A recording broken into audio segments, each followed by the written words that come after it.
And it's such a mindset change to say, I really forgive. Because hurt people hurt other people. Those people that abused me had things happen to them.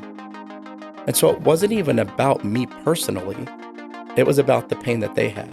But if I wasn't willing to deal with my own pain, heal my own inner child, how was I ever going to protect my family, my wife, and the kids that I didn't have that I now have in the best and highest level possible if I wasn't willing to do the work to get to where I needed to be at? So I just set out on a mission to truly forgive. And it took me a long time. It wasn't overnight either.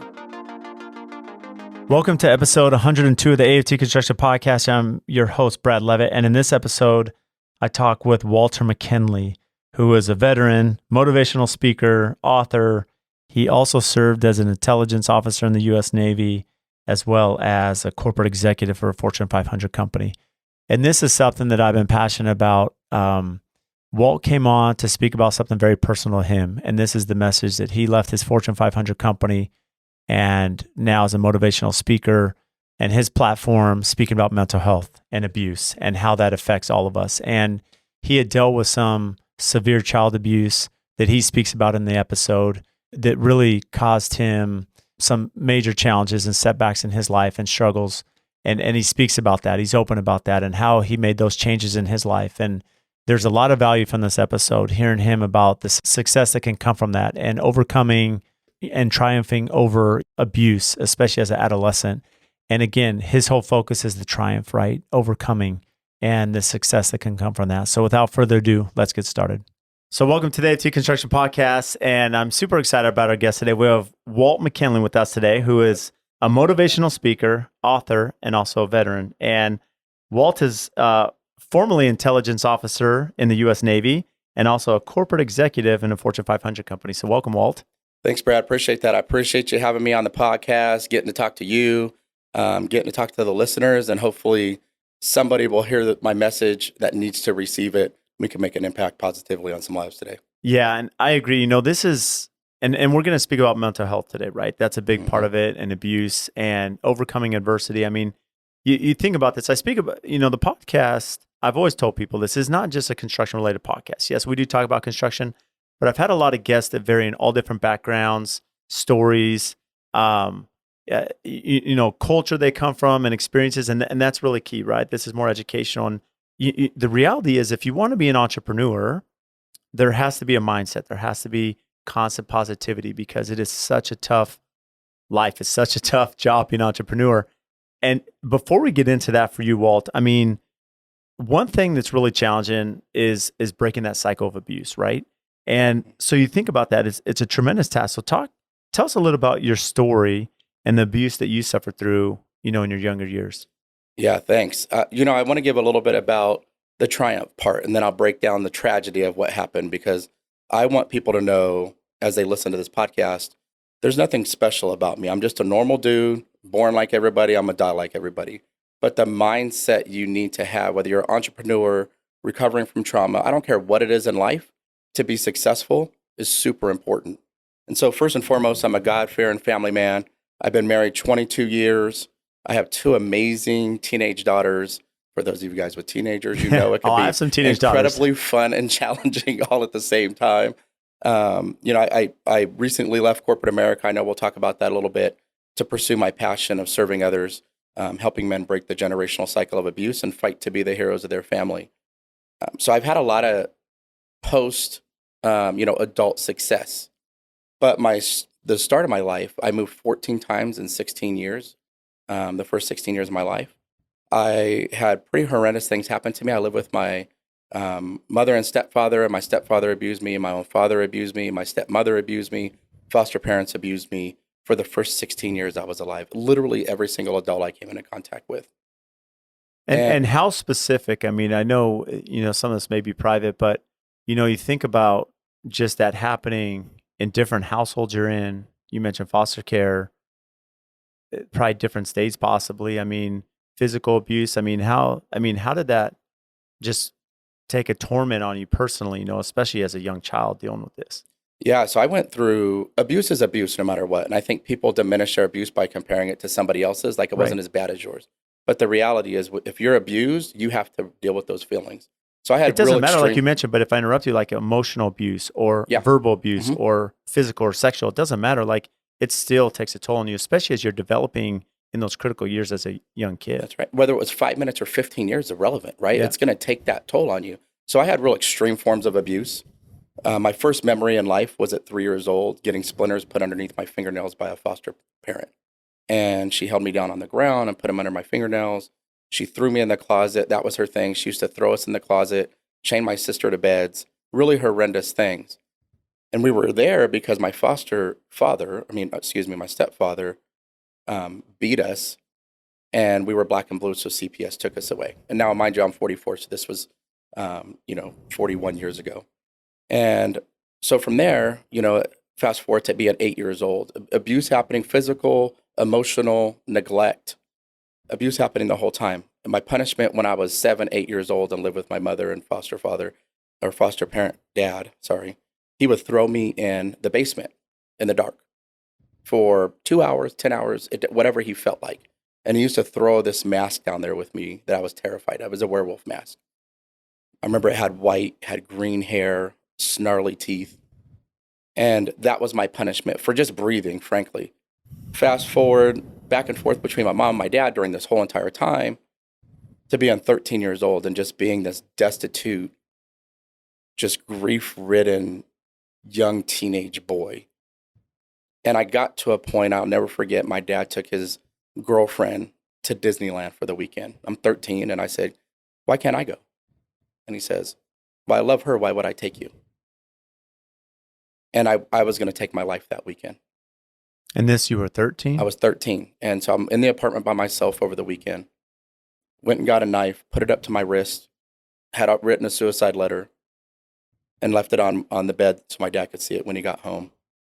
And this was my first moment as an adult. Now I understand, but like I didn't then, where God really interjected into my life. And my muscles froze in this moment. And I can't, it's really hard to describe. It's like I'm pushing the knife into my flesh. My muscle seize up. I can't move, physically can't move. Literally something grabs my hand and pulls it away, and I drop the knife.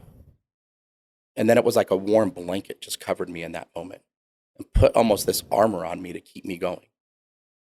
So when I was 15 and a half, the first person who ever showed me love, my aunt, came into my life. Huge, important, pivotal moment of who I am today. I couldn't have even gave you a hug. When we met, shook your hand, but I give a bro hug. But I couldn't even give my own family a hug. I would side hug my family. I just didn't know how to show love because the only way I ever received it was through physical abuse and emotional and mental abuse. So she's just getting me used to like positive physical touch and like telling me she's proud of me and she loves me. So it's almost like when you're in this pit of despair where you're angry and you're fearful and you're frustrated and you don't know these feelings that are coming at you and you don't even want to live anymore. She was in that cave of darkness. She was like this light that shone through.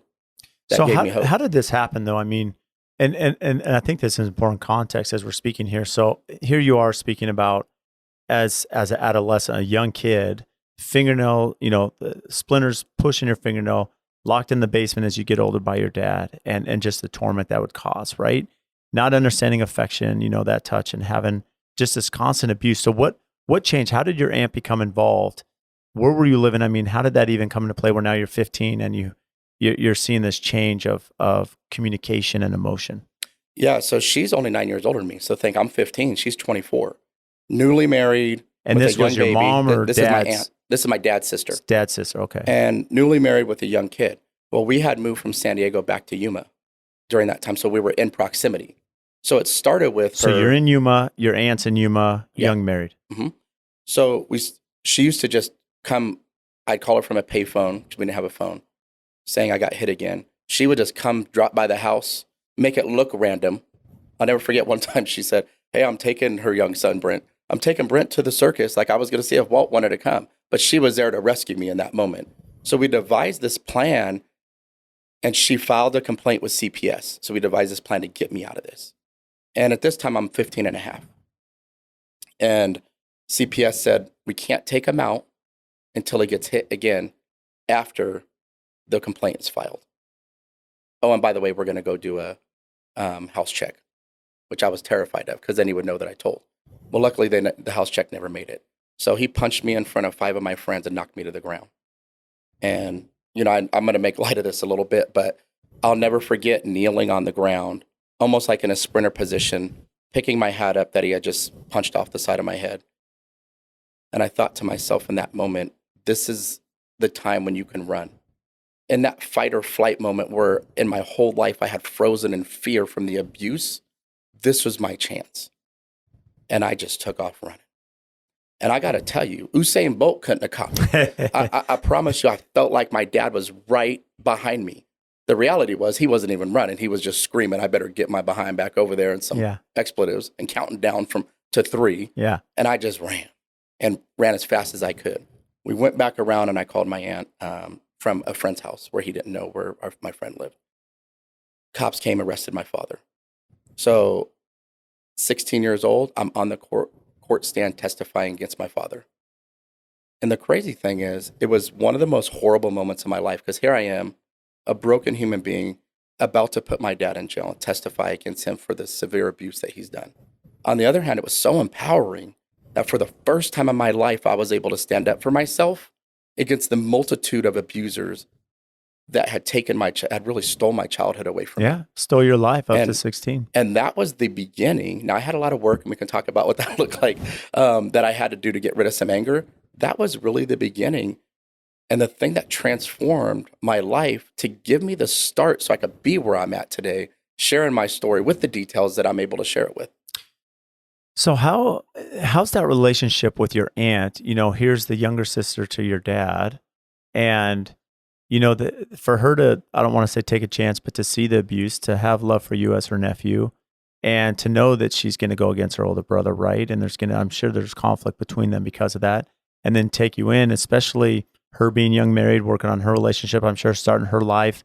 Everyone knows when you're young married, especially at that age, it's not like it's easy. You're probably working long hours, and now you're already taking it, having a young family, bringing in a teenage boy, right? I mean, there's some complexity there. I mean, I'm sure at the time you didn't even realize that. Now, as we're parents, you look back and realize that's a hero in your life, right? Something that she didn't sacrifice at that time. Yeah, I say that. And I always say a woman made me the man I am today because she genuinely did. Yeah. What she really taught me more than anything, because I had made a decision in my life. There is, on the court stand that day, I'll never forget. My dad is berating me on the court stand, basically calling me a liar. And I remember blurting out, "You know that this happened, and you're lying." And it was this feeling. It was almost like, I'm not going to stand for this anymore. And the judge told my dad, "Mr. McKinley, if you're treating him like this in my courtroom, I can only imagine what you treat him like at home. This is done. Guilty," and stopped it. So then my aunt, she is literally my life hero. And it was a challenge because I was broken. But you know what? She's got this huge heart of gold, and she's a powerful woman, and she just loved on me. And that's really what I needed. I just needed love, to someone show me that they cared about who I was as a human being and challenge me to be better. And I saw her work, and her work ethic was so strong. And so I have a really strong work ethic because of that. And I'm able to receive love and been married for 22 years because I was taught what real love looked like in those 3 years that I lived with her, where now I can have that healthy relationship with my wife. So what do you think she did specifically? I know you mentioned you had an experience what a hug was, or that emotion, or I love you, I'm proud of you, right? Just that affirmation we need as people. So what did she do those couple years that help you kind of let your guard down and just feel loved and feel appreciated by her? What were some of the things? Yes, I think first and foremost, she just made me feel safe. And I remember thinking my dad might be able to get me back, right? Because in the past, if we were taken from our parents, we still got returned. Yeah. It's just the way it worked. And because the court's always going to fight to get them back with their biological parents. Correct. Luckily, I was 16, so I had more of a choice in the matter at this point. I'll never forget, she sat me down and she told me, she goes, "I don't care if we got to run. I don't care if we got to go move and hide until you're 18. There is not a chance I will ever let you get back with your dad again. I will never let somebody hurt you like that again. And I remember, and she used to like, lightly like punch on my arm or pinch me, like just playing around and hug on me. And I played sports. So she'd come to my basketball game and she was my biggest fan. And so it was really, I don't know that there was like a pinnacle moment outside of her telling me, I don't care what happens, you'll never go back. It was the compilation of day over day over day of her being able to love me in a way that made me feel safe. And I went to a psychologist for 3 months in Yuma at that age. Okay. And I'm at the psychologist's office and he's like, and you put these brick walls up and we have to tear them down piece by piece. And I'm just like, I'm out. I can't, this isn't resonating with me. My aunt gave me the space and the ability to just share with her how I felt. She acknowledged how I felt. She hugged me when I needed it. She pushed me forward when I needed it. So and that's one of the things I talk about a lot, is speaking your truth. I started to heal because I started to talk about what actually happened to me instead of holding it inside. It's interesting you brought that up because it's not this one pinnacle moment. You think about just in business, as you apply this to business, that what makes people great is being consistently good, right? And it's consistency, it's repetition. And this is true in sports, it's true in business, it's true in life, in relationships, everything. And so what your aunt did, what you're explaining, is that it's not like there's this miraculous, sky opening magic thing. It's just consistency, that she's supporting you. She's at all your events. Mm-hmm. She's loving you. She's there. She's telling you the affirmations. So you're getting it from all different angles, and it's just a daily thing. And then you know that someone has your back. For the first time in your life, here you are, you've dealt with abuse your whole life, that you have someone saying, hey, I'm in your corner. I'm here to defend you. I'm going to fight for you. And I can imagine that slowly had an impact, that consistently good that she brought. Yeah, it was empowering and gave me my power back too, which was a big piece of it. But the consistency we talk about, it didn't mean that my healing was done. No. That was the starting point. And so I was really still angry as a teen. I was always super protective of women and kids because I felt like they couldn't protect themselves. So here I am now. I'm bigger now. So now I could protect them. But I was very physical towards other men because if somebody challenged me, I had been just beat down and punked out my whole life. I just wasn't going to let that happen to me anymore. And so I spent my late teens and very early 20s and it's almost embarrassing for me to say now, but just being physical and putting hands on people, even when it was unwarranted. And really my wife and the reality that I didn't want to perpetuate the abuse is what changed me and gave me perspective to say, Walt, you can't be this angry person. And so I talk about a lot when I coach other men on how to overcome the generational cycle and fight to be the heroes of their family. The third thing that I learned in this process, so first thing I learned was speak your truth. You got to let it out. As men, we're taught to hold it in, right? But you got to let it out. Second thing is you have to acknowledge how you feel. You have to sit in those feelings and fight through them if you want to have the joy and move past it. The third thing, the hardest thing for me was really forgiveness for my abusers. I'm thankful what happened to me because it's made me an amazing human being and it's unlocked these amazing gifts from my trauma that help me help other people. And it's such a mindset change. We talked about mindset at the beginning. It's such a mindset change to say, I really forgive because hurt people hurt other people. Those people that abused me had things happen to them. And so it wasn't even about me personally. It was about the pain that they had. But if I wasn't willing to deal with my own pain, heal my own inner child, how was I ever going to protect my family, my wife or girlfriend, then wife, and the kids that I didn't have that I now have in the best and highest level possible if I wasn't willing to do the work to get to where I needed to be at? So I just set out on a mission to truly forgive. And it took me a long time. It wasn't overnight either. That I've had mentors in my life, and it's interesting you speak about forgiveness, Walt, and anger, resentment, that's a cancer, right? And in so many cases, your case is not this way where you're abused. I mean, they knew what they were doing, even though there's this cycle of abuse and it's happening. But a lot of times people offend us, miscommunication, we get frustrated, we're angry. Sometimes they don't even know. We hold this resentment, we hold this anger, and it doesn't affect them. We're just carrying this extra weight on our backpack all day. And that ability to forgive and let go, right? There's a true empowerment and healing, right? When you can forgive somebody for any faults they may have caused. And it just changes your whole outlook on life. And that perspective, and you're speaking about this, Walt, that is the biggest key in this thing, is that forgiveness element. But, going back to it, I mean, when did that realization come to you? This isn't normal. I mean, for you to really understand, hey, hurt people. I've been through abuse. I'm getting fights, with other men. When does it come? You're like, time out. I need to stop. Like, this isn't normal. I'm going to make a change here. Yeah. So I think, again, it's a progression. I don't know that there was a pinnacle moment where I did something and I was like, wow, I had a flash that I needed to change. I just was angry all the time, though. Even though outwardly people saw this joyful guy, this huge personality, I was insecure and I was angry. And I knew that the pain that I still held on to was holding me back from being the best version of myself.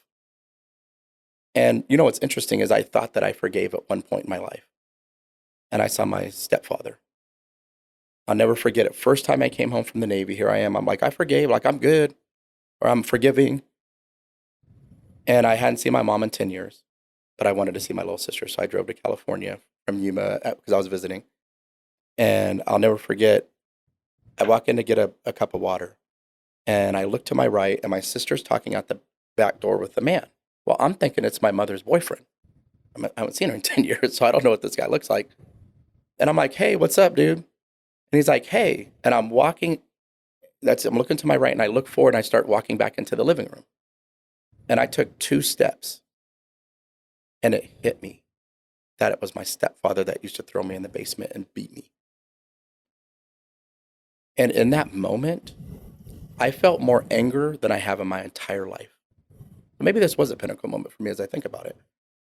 I walked in the living room and I told my mom, and my wife was in there, and my older sister too. And I said, if you don't get him out of here, I'm gonna go stab him. I was that angry. And it was like this flush. I was red and this flush of emotion. I couldn't control it. She looks at my sister, and my sister, I'll never forget, she told her, hey, Walt doesn't play. Like, you better make him leave. And I looked at my wife, and she was like, are you okay? And I was like, ooh, like, I'm trying to control myself because my little sister's talking to him. I don't want to do something in front of her. And I realized in that moment, I just didn't forgive and how much anger I was still holding on to. And I thought to myself, like, man, I got to let this go somehow. But I don't think until I really started to understand that hurt people hurt other people. That's why 78% of all abuse is perpetuated by family members. Mm-hmm.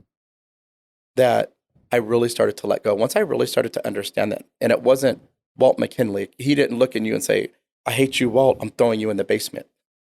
He looked at me and just couldn't control his own anger, and he would throw me down there. That I started to really forgive. And so that was really the pinnacle moment, but I feel like I still had some anger moments after that, that I needed to get over. And I'll tell you when I knew I forgave. 10, 11 years later, my little sister is getting married. And I had seen her quite a few times, but I hadn't seen him. So they got married in Vegas. We all go to Vegas. He's there at her wedding. So this is her wedding. I'm not going to ruin her day. I'm more adult than that. But I shook his hand and told him congratulations. I never told him I forgave him because I didn't forgive him for him. I didn't forgive any of my abusers for them. I forgave them for me.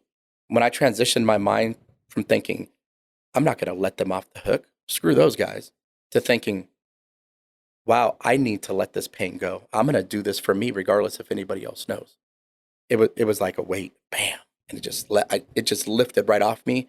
And the burden that lifted off my shoulders and my soul it's indescribable. I love that you share that. And, that there's power there, as you mentioned. I mean, just that pain that you're holding, and to let that go, I can't imagine, especially now. I mean, the maturity level you have now, Walt, and now that you're a motivational speaker, I mean, going through this, I mean, you're in a position where you can help a lot of people, right? Overcome abuse, which is too constant in our society. Mm-hmm. What made you join the Navy? How did the military come into play? And did that play a role in the healing, in your organization, in your mentality that you have today? Yeah. So, I had to transition myself mentally to realizing I was a 5'10" white guy and I wasn't going to make it to the NBA because that was my dream for the longest. And I had to, the odds are against you at that size. Yes. As much as I didn't want them to be, they actually were. So, here I am in Yuma. And this is Yuma 25, Yeah. 26 years ago, right? So if you guys don't know, it's a very small town. The excitement when they got a new restaurant was captivating and lines would be out the door. That's how small of a town it is. So A little farming town about an hour and a half outside of San Diego, Right. on your way to Arizona. Yeah, Or it's a- actually, it's 2.5 it's a hours because stopping it's right. point. Yeah, it's Yeah. the border of Arizona. So it's a stopping point between Phoenix and San Diego is Yep. really what it is. Everybody stops at the McDonald's there. So I thought, I need more. I want to have more, and I want to have success. And initially, success for me was all about like showing people that I was going to make it. Like, I'm not going to let that hold me back. They can't break my spirit. I got this. Over time, what I love is it transitioned to, well, I get to do the things that I'm doing, and I want to have this joyous life and give my kids the best start ever. So it turned from like an anger motivation to a very positive motivation about how to move forward. So my uncle was in the Navy. He was a senior chief in the Navy at E8. I went to visit him for a summer. I was like, I'm digging this. I like it. My grandfather had retired from the Navy, so I would have been third generation. And my grandmother, I'll never forget, I love my grandmother, God rest her soul. She knew I was doing things that were going to probably land me in jail as a 19-year-old. And she sat me down and she said, Walt, you're going down the wrong path. The military is really a great way to kind of set you back where you need to be at and put you on the path forward so you can have the success you want. And she drove my behind down to the recruiter station because all of my aunts, all of my uncles served too, and drove me to the recruiter station. And I enlisted in the Navy. And my buddy and I had cased out a Circle K. We were going to rob it. And Interesting. So you were still dealing with conflict. I mean, you were still right, playing on that borderline of, direction of life, even through that healing. yeah, it's like my heart was good, right? But the anger was almost uncontrollable. And so I fought this line of like being this good person with, and honestly kind of being fake with outwardly with people feeling like I'm this joyous personality with this inner pain that I was dealing with. And I'll never forget this. I have pinnacle moments in my life where I feel like God was really there. I didn't know it at the time, but as a God-fearing man now, I understand. This was one. So me and my buddy, we cased this Circle K. We knew when this one old man was working there. We weren't going to hurt him, but we were going to go in and steal the money. I'm not joking you. 2 days before we were going to do it, his mother got sick in Tucson, deathly ill. And thank goodness she made it. She's alive today, but he went home. In that moment when he went home, I went to visit my grandma. Before he got back to Yuma, I was in the Navy 2 weeks later. Because I knew at that moment having time and peace and space to think for myself and not, get riled up where I'm riling him up and he's riling me up and we're just doing ridiculous things to say, this isn't what I want. Mm-hmm. I don't want to end up in prison and be a statistic. And boom, 2 weeks later, I'm in the Navy going through boot camp and starting my career there. Amazing. I mean, what a transformation, right? And to see that, and it's those little choices, right? Those little choices, and you have that path, right? Mm-hmm. That fork in the road, and how different your life would be. And you think by taking this path that you took, right? The impact you can have on others, especially as you've gone into motivational speaking. But going back to the Navy, I mean, how long were you in the Navy? Where did you serve? How did that play a role just in from basic training to, being out there and serving our country? How did that change your mindset? Yeah, so my Navy career wasn't without setbacks too. So I'll talk a little bit about those because I think the comeback that happens with setbacks and the lessons you learn and the maturity you gain is profound. If you're looking and your mindset is focused on if you the want lessons to, instead of being a victim, right? So right. Went in the Navy. I was enlisted first. During my first 10 years in the Navy, I had 2 pivotal mentors. Other men, and this is why I coach men also, because it's so huge when you can work with people who've overcame trauma or had the success that you want to have. And first one, and I know he won't mind if I say his name's Corey. He's now the commanding officer of a warship. But at the time, he was enlisted just like me. Came from a tough background, and he just showed me how to be a professional. He showed me how to navigate the political landscape of any working environment that we have and the level of work ethic you needed to be successful. So I was on submarines initially. I had an asthma attack while I was going through submarine school in Connecticut because the weather was cold and I was sick.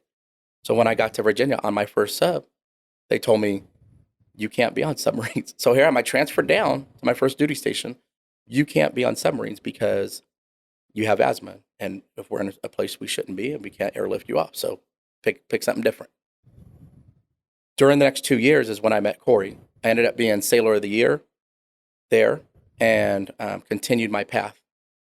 Got to another pivotal moment at 8 years in the Navy. Met another guy, his name's Jesus, prior enlisted guy who became an officer. And I was going to get out because I was just pissed that the Navy said I wasn't worldwide deployable as an officer, but I could be enlisted. I'm like, I'll just do my 10 and then be done. I'm married at this time, thinking I'm just going to go to college. I meet this other pivotal mentor in my life. Took me to do things so far out of my pay grade. So leaders out there, give your people the opportunity to stretch themselves, because this man stretched me so far outside of where my comfort zone was at. And guess what? I could do it. And I did it at a high level. So I was able to be Sailor of the Year again when I was there. Well, the Navy, it was after 9/11. So the Navy now wasn't downsizing anymore. I put my officer package in one more time. Still wanted to hit this goal. And I got selected. And the next 10 years were just nothing short of amazing. I love, from a leadership capacity, I don't care about rank and titles. I love the span of control and the scope and the ability to affect culture at an exceptionally high level and build high-performing teams. So being an officer gave me an even bigger platform to do that. And so I did everything from running, smaller groups of 20 when I first became an officer to running groups of over 200 by the time I finished, where everybody was super focused on their peers, not on themselves.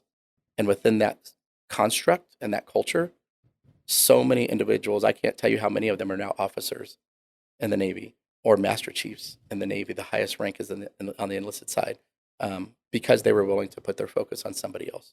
Now, we're super excited to welcome one of our new sponsors to the podcast, Pella Windows. And this is even more exciting because we use Pella in so many of our projects, nearly all of them. And they've been just an incredible partner of ours. And locally, Sammy and Adam, they are not only amazing business partners behind us, but they are super close friends. And I speak on the podcast all the time about the importance of relationships, right?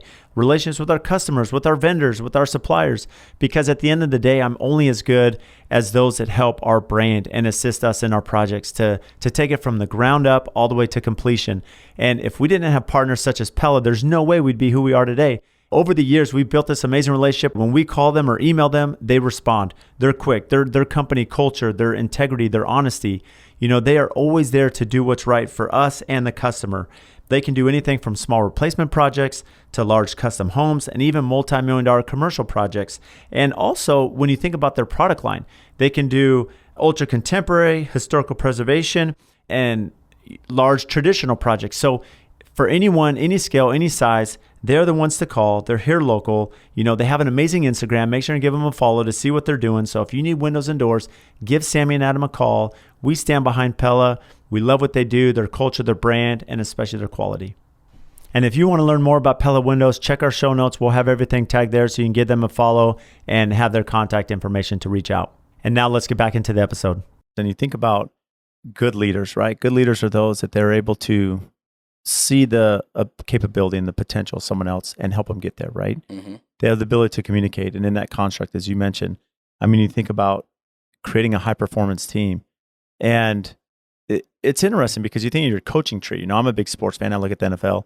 And there's some amazing coaches in the NFL. And then their coaching tree, you see people that they've trained that are maybe offensive line coach or cornerback coach, and how they come up and now they're head coaches. And, these trees go way out because they're so skilled at what they do. And they empower those below them. And you look at any successful company, and it doesn't matter what business, but successful entrepreneurs have an ability to motivate, to relate, and to empower their people that then uplifts them, right?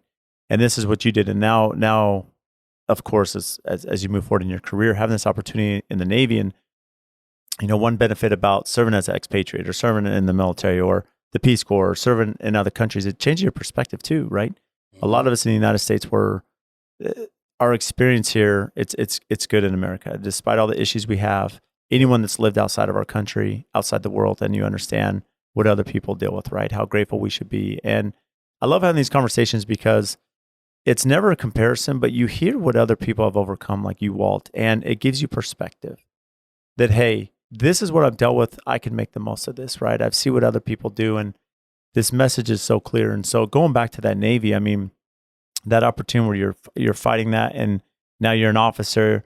I'm sure there's, fast forward, I mean, this is now 15 years, 20 years from your teenage years, right? Mm-hmm. That it's changed your perspective on human interaction, on life, on relationships. I mean, how did that affect your marriage? You know, starting to learn this, how has that helped strengthen your marriage and your relationship with your daughters? Yeah, that's a great question. And look, I'll tell you, my wife, she sets boundaries, but she just loves. She's one of the most pure-hearted people I've met in my life. And I don't say that because she'll listen to this and she's my wife. I mean, I truly mean that. And she just loved on me when I needed it.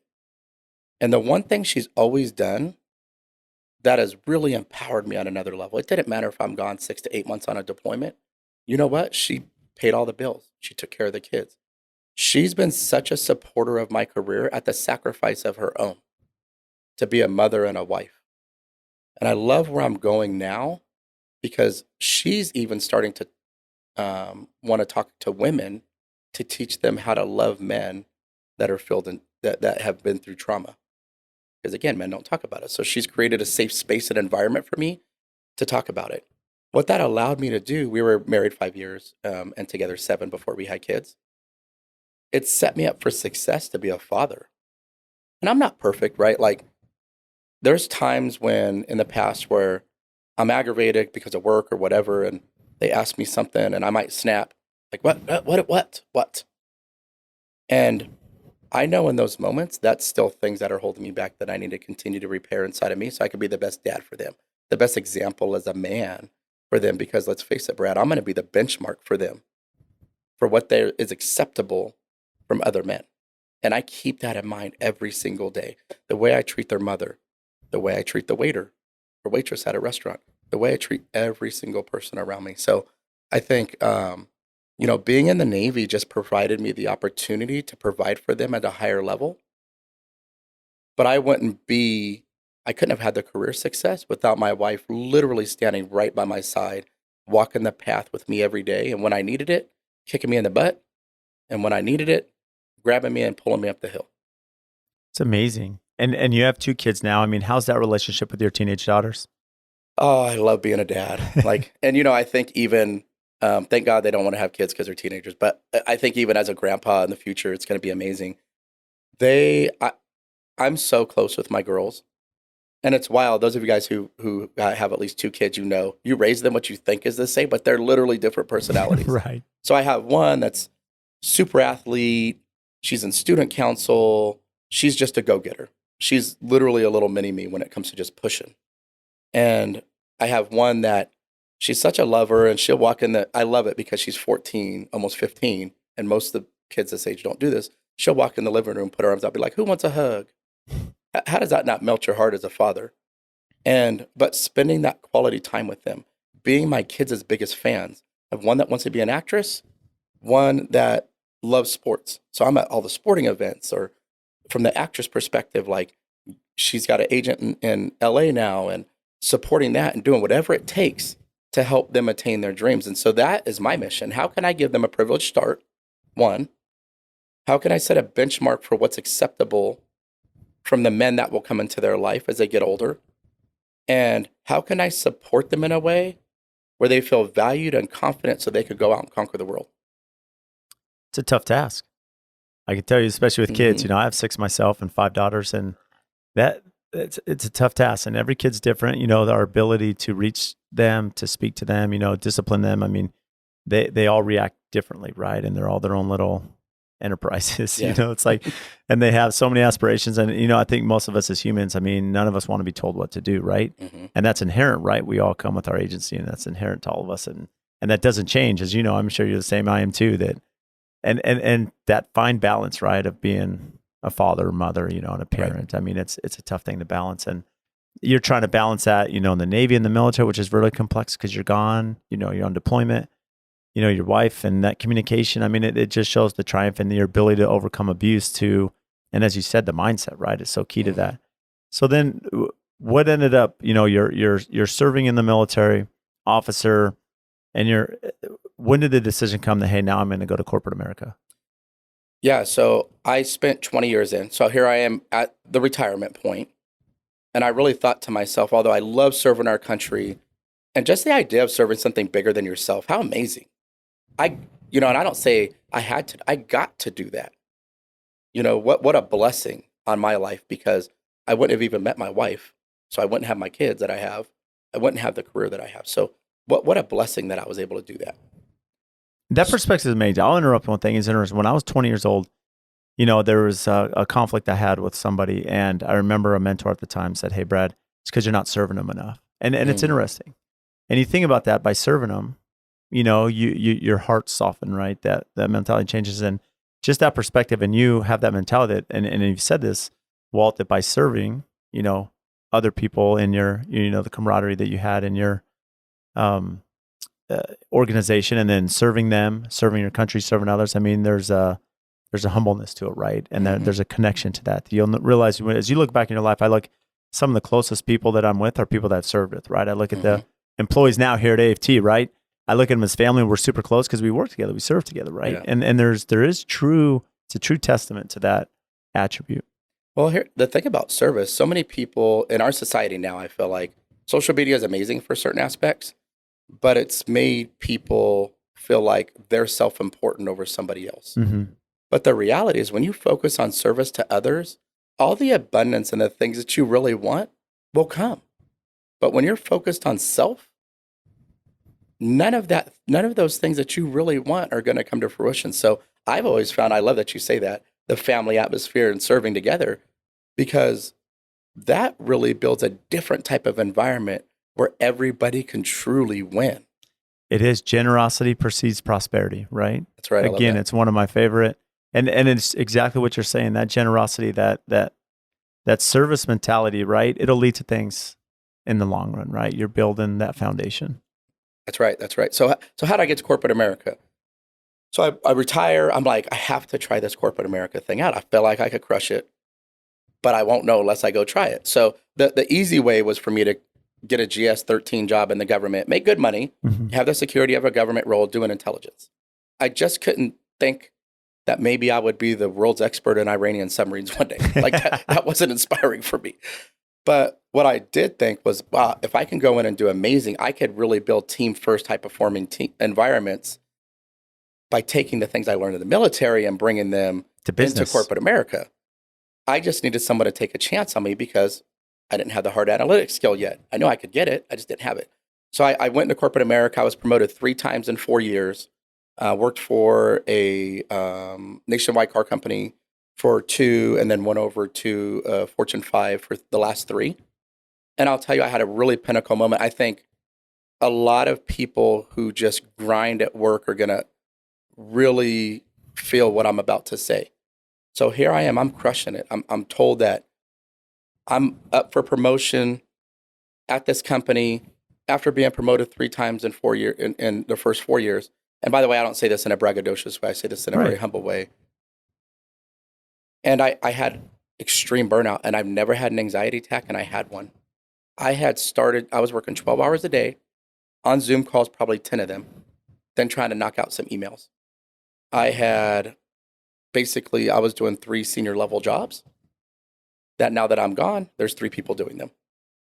And for where I worked out, the PPP loan process really accelerated the amount of work that we had. So fortunately, some people were let go because the work wasn't there. It doubled our workload, but I didn't have double the people. So, I'm getting people to just run through the fire, as I said, and, the best teams are born through the fire. My voice is all gritty as I gave this speech one day. And I'm pushing and pushing and pushing. About 18 months into this, I have this breakdown. I feel like I'm having a heart attack. Genuinely. Like I went to the hospital. And I realized in that moment, here I am at the pinnacle of my earning power.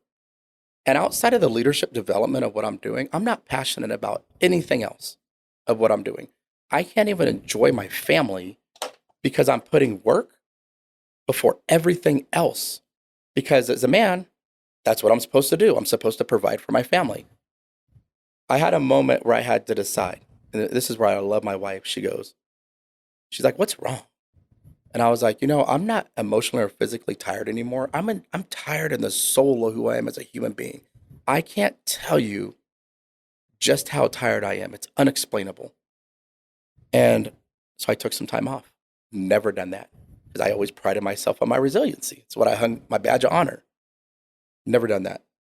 And then I realized I'm not passionate about what I'm doing because I'm not serving other people in the way that I need to. How selfish is it for me to continue to keep my story private or within the scope of my friends, right? Where I'm helping them and not share this tragedy to triumph story with people in a way that helps them know they're not alone and that they can do the same thing that I did. How selfish of me. And so 75% of my income went away. I left corporate America 11 weeks ago to do this full time. And I want to give you a story when I knew this was what I needed to do. So a few years ago, and ironically, I'm serving men. That's my focus now, but women are just as much warriors as men are of their trauma. And I joke around a lot. So I had a sailor walk past me and I'm like, oh, you ain't going to say hi today? Just because I joke around. And normally she was giving it to me worse than I was giving it to her. She walked past my desk and she goes, I'm not having a great day. So fast forward, I said, let's take a walk. Take a walk. She starts telling me about sexual abuse she had when she was a kid. And now that she has a daughter, she's like, I can't believe my mom didn't leave the men who were doing that after I told her. And now that I have a daughter, it's making me more angry. Mm-hmm. And I feel like I want to hurt myself. I asked her, I said, will you let me help you? So we got her some therapy. Like I talked to her. We let her handle that business in private during the workday. I said, if anybody has an issue, you tell them to come talk to Lieutenant McKinley. They don't need to know what you're doing. I'm giving you permission to go during the day because I know you got to pick your daughter up from daycare. So we served 6 months together at that command the rest of the time. Then she left and I left. And 6 months after that, so a year later, she comes and finds me. She walks into the office where I'm at. I'm like, oh my God, what's going on? She's like, okay, it's my turn to ask you to take a walk. We go take a walk and we sit at a picnic table. And she goes, like, I can feel myself get choked up talking about this already. Yeah. She goes, you are the first man that ever cared about me in my entire life without wanting anything in return. And she goes, I was going to take my life. You literally saved my life. And it's not even a compliment. It's the most humbling thing anybody can ever say to you. So I knew, I knew in that moment the power behind my story. Since I shared some with her, she felt like it was safe. She knew she wasn't alone. She shared with me and gave me an opportunity to help her. That was a life-changing moment for me in a whole different kind of way. I love that you share that, Walt, because mental health is real in our society. Abuse is beyond prevalent, right? Mm-hmm. And there's just not enough resources, in my opinion, and what I've seen. And there's so much that people are dealing with. And we live in a society, as you mentioned, and the one negative thing about social media, it's almost exacerbated this, right? It's expanded where people are looking and through photos, you can portray a certain image or a certain lifestyle that may not be reality, and it's just a facade to what the reality is behind or the pain behind it, right? And it creates this competition, creates this covetousness, right, that we have and comparing ourselves, and which can lead to depression. It can lead to, as you mentioned, these feelings of self-abuse or self-deprecation, right? And that's what I love you did, because when you speak about passion, right, and you talked about this just a few minutes ago, you said, hey, look, I'm glad they took a chance on me in corporate America because I had the talent. I didn't have the experience, but I had the talent. I had the capability. I had the leadership skills. And good companies will recognize that and say, look, I look at Walt and I could bring him on because he portrays all these elements that I want for my company culture. I may need to train him, and that's okay. And that's okay when we're looking at hiring people, right? But at the same time, for you as an individual, you still have to have the passion behind what you do. And if you have the passion behind what you do, you're going to be successful. You're going to be consistently good. Mm-hmm. And that's what's now led you to what you're doing. So talk about what you're doing now, how that's evolved, as the motivational speaker and author, and what you're doing with those who have been abused. Yeah, absolutely. Thanks. Initially, my wife actually nudged me to write my memoir. And I was initially going to release it in the middle of November, but I'm going to push it to January because I don't want to run a book tour into the holidays. And it really is. And I talk about the tragedy, and I gave you guys some real descriptors at the beginning, but I don't want you to focus on that. I want you to focus on the triumph of what happened after. And that's what the book's about. It's this real tragedy to triumph story to inspire people to be able to overcome. So one of the things I'm working on now is I feel like there's these amazing um, different campaigns that happen, right? Like movements, the Me Too movement, talk about child trafficking a lot. So they're warranted, they're needed. If we're going to progress our society, they have to happen. And by the way, having two daughters, I'm glad that we have the Me Too movement where we're focused on things not being acceptable that men do to women. You know what we never talk about? Abuse, childhood abuse. And it's because it's uncomfortable. People don't want to talk about it because it doesn't make them feel good. And it's hard to quantify. I mean, there's, like you mentioned, I mean, it comes in so many aspects that from verbal abuse, emotional abuse, locking someone in a basement in the dark to actual pain, right? It slivers in their fingernail. I mean, it's so vast. Right. And it's hard to quantify. Well, think about this. Every 10 seconds, a child abuse case is reported. That's not how many kids are being abused. It's just what's That's reported. the ones that were reported, which is a small fraction of the reality. Every 10 seconds, that's 700,000 children a year. And when you blow that up, and you know that 78% of all abuse is perpetrated by family members because we don't deal with these things, how many millions of people is that affecting? That's why it's generational. That's why we've had abuse for the history of man. And so I just refuse to be a person that doesn't dig in, do something different, serve people in a way that really moves them forward, that lets them heal from that trauma through motivational speaking, through one-on-one coaching, and it lets them literally change their family's legacies forever. And men especially, because we're taught to not show our emotions, we're taught that we got to be tough.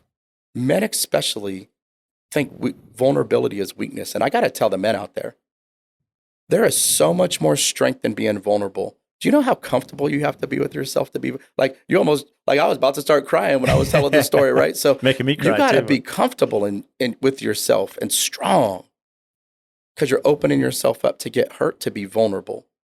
But if we're not vulnerable as men, especially, how can we protect our families if we can't even protect ourselves? So we got to do the work. And I'm willing to show people the path to help them get there and walk that journey with them so they know that they're not alone. I'll give you one more example. I had a man reach out to me recently that I served with 10 plus years ago. We're on Facebook, but we might like something every now and again that we post. He's not even hardly on there very much. So he starts watching these videos I'm posting on Facebook. He reaches out and he goes, "Thank you for sharing your story." He goes, "I left my home at 17 because of the shame I felt from the abuse I had, kind of some of the stuff you've had." He goes, "In some sort of morbid way, it feels good to know I'm not alone." That broke my heart because I got to tell you, if you're struggling, if you're struggling with this, you are not alone. There's millions of people out there that have been through the things. There's support groups, there's therapy, there's me that can help you walk this path and heal yourself, because I promise you, on the other side of this mountain of trauma you think is in front of you is this joy unlike anything you've ever experienced in your life, unlike anything you ever feel is possible when you're in this pit of despair that you're in, when you're really struggling with that abuse still. I love that. And it's true. And I don't even think it's a morbid thing. The reality is there are, unfortunately, too many stories similar, right? And to hear someone that's conquered that. And as you mentioned, and you said this from the very beginning, and that I actually made a note here that you said, this is about the triumph. It's not about the trauma, right? And you think about the triumph you've had, and that's what people need to see. They need to see, hey, here's someone that's similar to going through what I went through, like you, Walt. They overcame it. That gives them hope, right? That they could do that. That entrepreneurship journey, that life journey that we all have, seeing someone that's done that gives you strength to say, okay, what are the steps? How do I do it? And that's what you're doing now. You're creating that process. Here's the steps. Here's the therapy. Here's the communication. Here's the mindset. Here's things that you need to apply daily. Here's who you surround yourself with. As you mentioned, here you are in your young 20s. I can't hang out with this guy. I need to go into the military. You have to understand that environment. How do you get people out of that environment?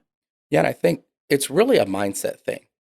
So you can stay in the victimhood of what happened to you. And I did for a long time. Why did this happen to me? Why couldn't I have better parents? I'd listen to a country song where the guy's singing about his dad and they're out fixing a car and he's holding the flashlight. And I'm thinking to myself in those moments, God, it would have been nice to have a dad like that. But you know what I realized? I needed to switch that why to how. You know what? How can I use what happened to me to my advantage? How can I make sure this doesn't happen for my family? And whether you're an entrepreneur and you're struggling to get your business off the ground, whether you're going through trial, I don't care what you're doing. Stop asking why things are happening. Start asking how you could do something different by listening to people like me, by listening to people like you. What you do is you change your mindset from being a victim to being a warrior. And I talk to people about this. When you become a warrior, when you go through these 4 things that I learned that can really help you overcome the trauma, you unlock these amazing gifts your trauma gave you. And I had somebody tell me the other day, they go, I got gifts from my trauma. What are you talking about? And I was like, hear me out. I said, the people who've been through trauma are, no joke, the most resilient, empathetic, compassionate, and grit-filled people I've ever met in my life. But it's the ones that have the warrior mindset that were willing to stop being fearful of what was on the other side of this mountain and be uncomfortable in the pain that they sat in their whole life and acting like a victim because they're fearful of working through those feelings to figure out what's on the other side. The unknown is more scary to them than the pain that they sit in. But by using my story, if I could show people, you can get through that pain. I know you can because I did it. I'm just a normal guy. You can get through that pain. And when you get that warrior mentality, you get this magic key and you unlock this box and this amazing piece of you didn't even know was there comes out and affects people around you in such a positive and legacy-driven a way where you change everything, including your family lineage forever. So how does that work when you start thinking about those listening? What resources are out there for someone? And maybe this is in line with your memoir. When is that released? I mean, how, can we find that? What's timing of that? Yeah, sure. So right now, I'm in the infancy of building some things out. So you could find me on any social media. If you type on Instagram, it's Walt McKinley Motivation. On Facebook, it's Walt McKinley. Even I jumped on TikTok the other day for the first time. So Nice. my kids are teaching me how to use that. But there's plenty of young men and women. And by the way, my generation's getting on it now too, that need to hear the message. So just type in TikTok's Walt. a great platform because with you doing video content too, you could broadcast that message and really bring that to a whole big demographic, right? 100%. And so type in Walt McKinley. See my picture. Every single one of them says veteran on it. I post video content every day, but there's Facebook support groups too in the meantime. I'm building training right now that should be done in the next couple months to help people understand. It's more like a self-paced thing to help you understand how to overcome that. If you want some coaching on how to really overcome that, and by the way, if you come to me with it and you want some coaching, I'm going to press you to work through it. I'm not going to let you sit in that space that you're in. Well, it's a real coach. It's not just, hey, here's this easy outline. It's not easy. Right. I know the victory that's on the other side. So my hand's reaching down that side of the trauma mountain. I'm ready to yank you up. Let's go. And then my book, I think January 15th is actually going to be the published date. What I don't want to do is rush it and then give something that's a 90% of what it could be. My intent is to make it phenomenal. So it's at the editor now. She's going through it now. I just so it's already been written. They're editing and working through it. They're editing it. And I was going to do it November 6th, which was 2 days after my birthday, but I just decided to push that a little bit. So, and I'm also getting ready to build a website. Should be launched in the next probably month, and it's going to be Walt McKinley Motivation. And then I'll have everything from my book to my programs to everything, coaching, that you can figure out what works best for you, and then you can get my help to help overcome that trauma that you've been through. I'm grateful for Brian Downs for having introduced us, who served with you, I believe, in the military and is a great neighbor of mine, who I respect a lot, who just started his own plumbing business, right?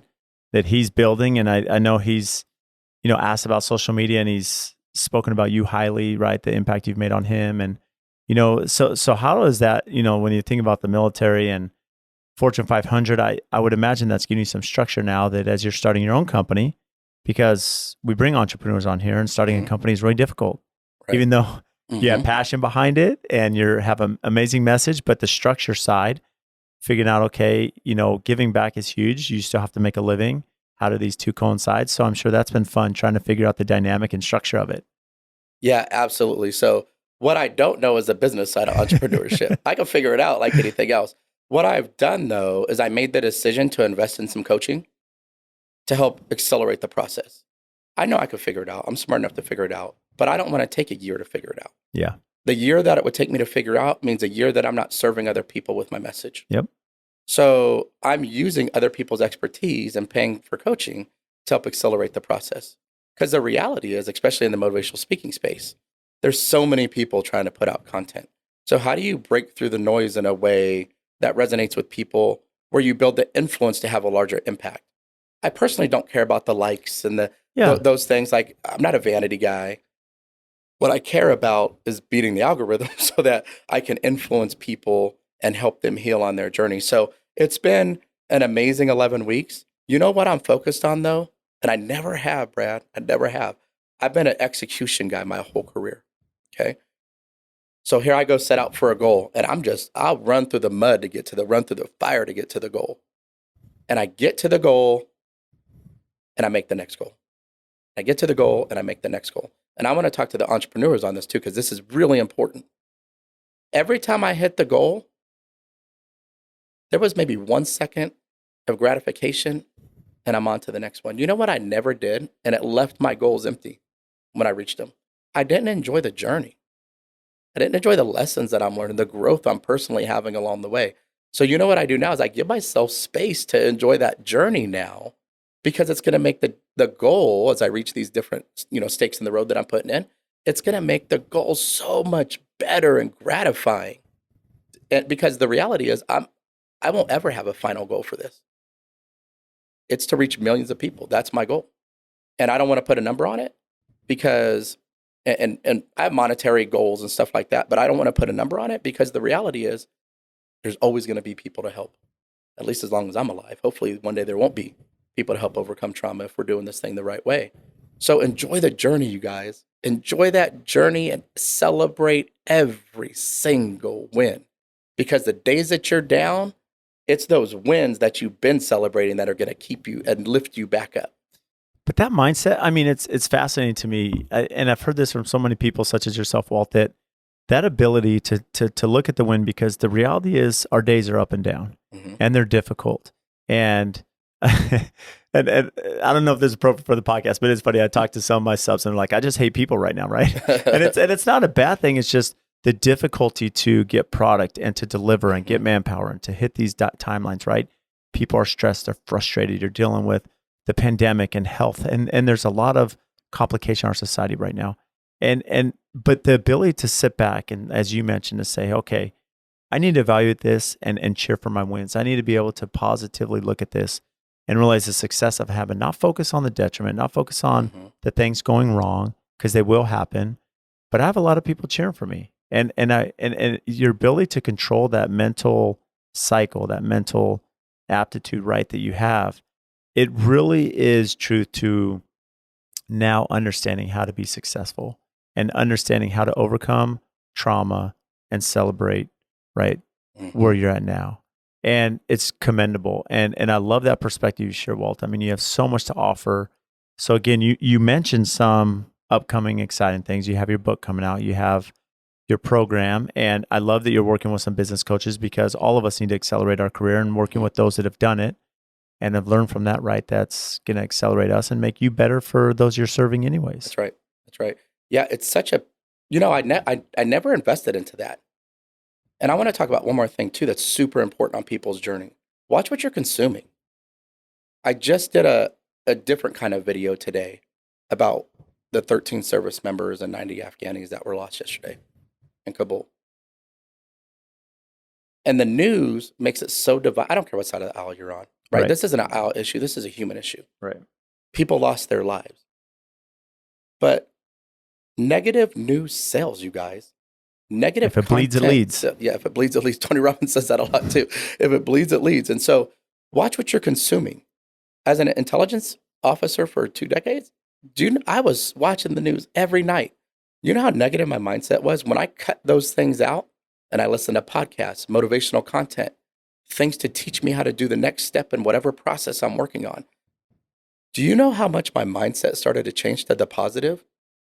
For instance, on my way here, I didn't tell my wife, I got to go do this podcast with Brad. You know what I said? I get to go do this podcast with Brad. When I get home, I get to go put out some more content. I get to do these. What a blessing. I get to do these things. And when you take away, I have to do something and say, I get to do something. Wow. What a gratuitous life you could lead. And if you're leading your life with gratitude, you're going to have joy. So yeah. So that to me, consumption is going to keep you on track. And I don't care if you're helping people heal from trauma, you're overcoming your own, you're an entrepreneur. Consumption is key. And also writing down your wins too. Say your wins out loud. And I heard this last night. Write down your wins. When you write down your wins and you're struggling on a day that things aren't going right, look at those wins. You know what it's going to do? It's going to keep you from dipping too far down. Now your new floor for those times when you're on a low just got higher. And over time, both those things get higher. Your wins get higher, your low gets higher. And your success will also get higher because you don't let yourself wallow in the frustration of what's happening around you. You just keep going. We are who we surround ourselves with, right? And Amen. The consumption that we have and take in is going to have an impact on our mentality. It's going to have an impact on our mood and our emotions. And I mean, this episode's been phenomenal, Walt. You've shared some amazing information. And I love that you talked about the vision board essentially, right? Write down your wins, and that's that vision board. It's that constant pursuit that you have, and that's what's made your success today. And I'm grateful for people such as yourself that can evaluate that, look at that, give back, and want to do it in such an uplifting way. And so you mentioned a few of your handles. Mention those again where our listeners can find you. We'll have it tagged in the show notes. Awesome. Yeah, so on Instagram, it's Walt McKinley Motivation, all one word. On Facebook, it's Walt McKinley. And then on TikTok, it's Walt McKinley. And then soon, I'll have a website, Walt McKinley Motivation, which will have Legacy Warriors Foundation I'm building and my book and everything else on it in one place where you could find it easier than trying to find me on different handles on social media. Well, I love that. And I will say once that is launched, we'll also do another press release as Awesome. well for everybody on our channels. But Walt, I can't thank you enough. Thank you for all that you do. Thank you for serving as a veteran. Thank you for your pursuit of speaking about abuse and overcoming that and what you've done for us today. Well, thanks, Brad. I appreciate it. I'm blessed to be on the podcast. And when you're blessed, you can be a blessing. So I challenge everybody to feel blessed today so you can go bless somebody else and have an amazing day. Thank you. So thank you all for tuning into the podcast today. And just as a recap, if you check the show notes, they're just going to have all the links for the topics that we discuss. And also one of our favorite features now is the chapters that go through the conversation. So if there's certain topics you want to revisit or listen to, they're outlined by the time that we discuss those. And again, we can't thank you enough for all of your support. Please make sure and download our podcast, subscribe, give us a 5-star rating and review wherever you download your podcast.